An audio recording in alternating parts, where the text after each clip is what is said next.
可願這樣令人常掛念？月色旁邊留一線，日後會寫上我們的詩，如可以。你像陌生人。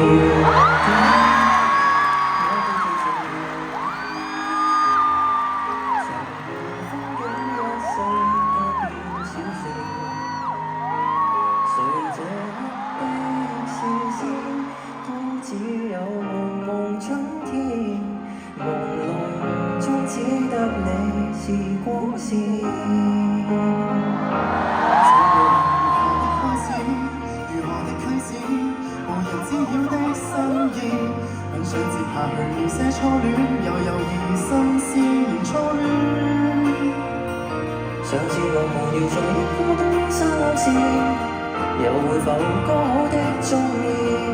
待你寫上我們的詩，如可以。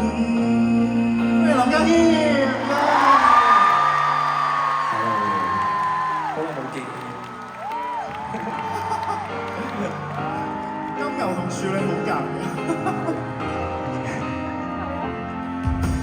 微笑日子隨想而已，明天應該會再作這個小故事。月色還可以，就是太想說我才失語無限次。這句話如何的開始，如何的啟齒，無人知曉的心意，很想去繼續遊這花園，來回編織成故事。上次我們要在櫻花東山落時，又會否剛好的中意？讓我寫上我們的詩，如可以。但是你不寫我的小故事，留下我不寫你的詩，以後遺憾沒有戀愛一次。匆匆是如何的開始，如何的終止，從來無牽手的章節，翻開了無數情節，到最後都沒有那些事。願我記得兒童時答忘了，有故事隨着流放絲，是我的哭等一個條件，是在青春的某日望見。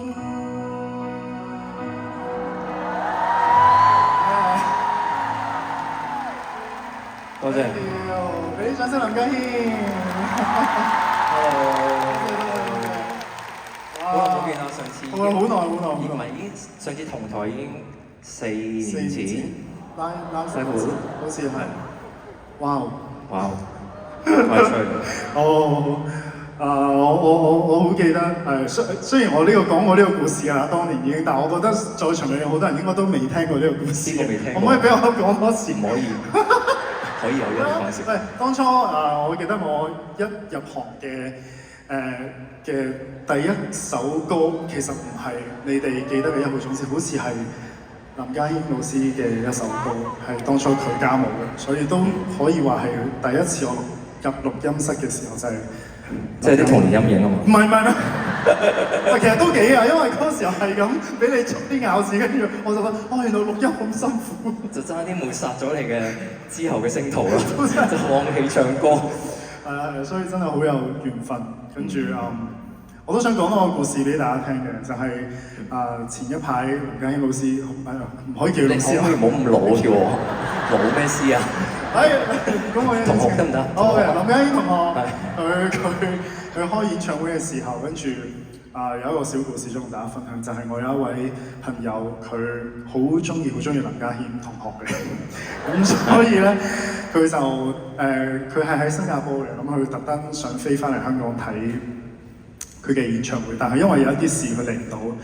跟住我嗰位朋友佢都係咯有少少情緒嘅問題啦咁樣，所以都真係好拜託我同林家謙老師唔係同學講聲話，可唔可以俾啲加油嘅鼓勵説話佢？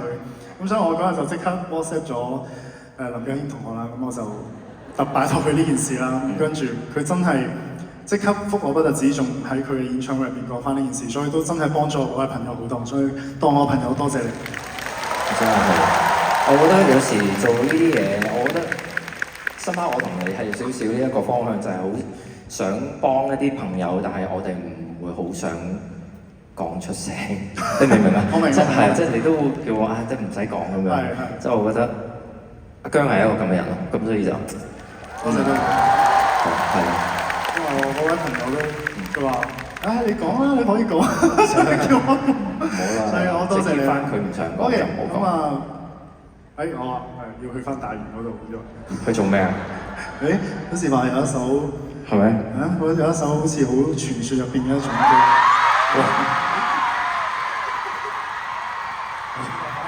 最大聲出聲。大家都睇住你大喎，先知你呢隻歌。係啊，即係好似傳説入邊，我哋都淨係唱過一次嘅啫。好似係今次計唔計計唔計一次啊？今次將會計第二次啊！計第二次啦。咁我哋送呢一首傳説入邊嘅一種歌俾大家聽。有一種傳説。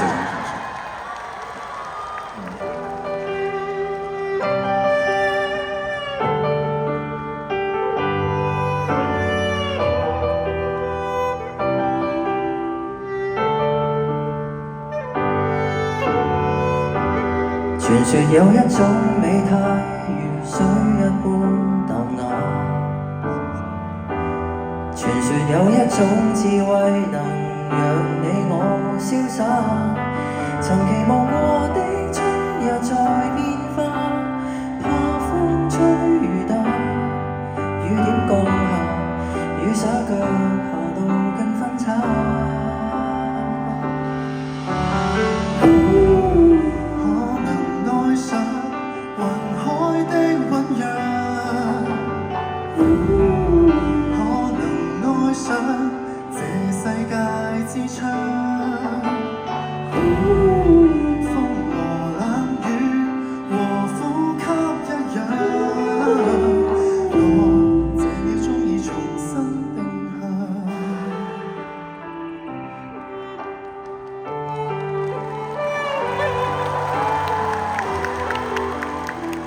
其實你自己有時都會唱嘅。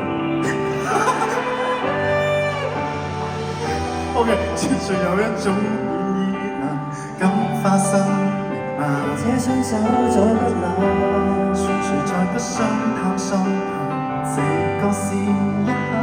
隨住放花的空日在暖化，過去將它留吧，只想寄望，只想盼望下再分岔。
唱就唔傳説㗎呢首歌，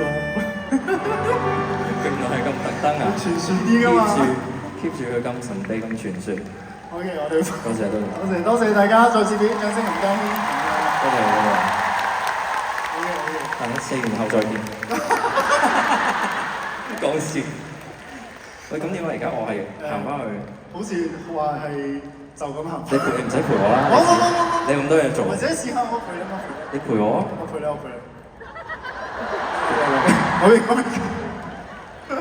本身就想有啲嘢送俾你，不過我驚太強。有啲咩送俾我？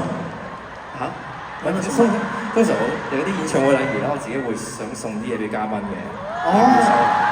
冇啦，真係冇啦。好咩啊？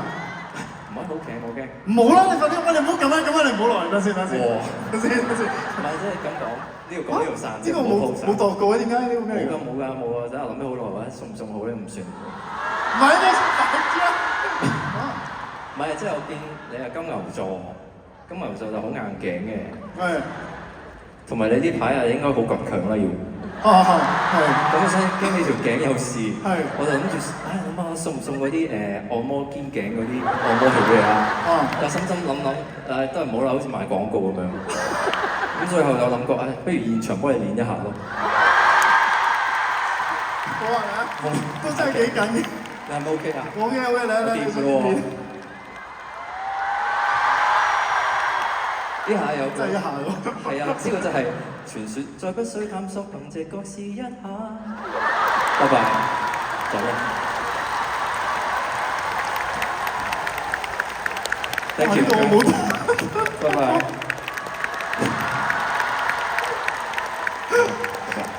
哇！多謝呢一下。我唔知點講添喎，點樣播落去啊？再次衷心多謝劉嘉英同我。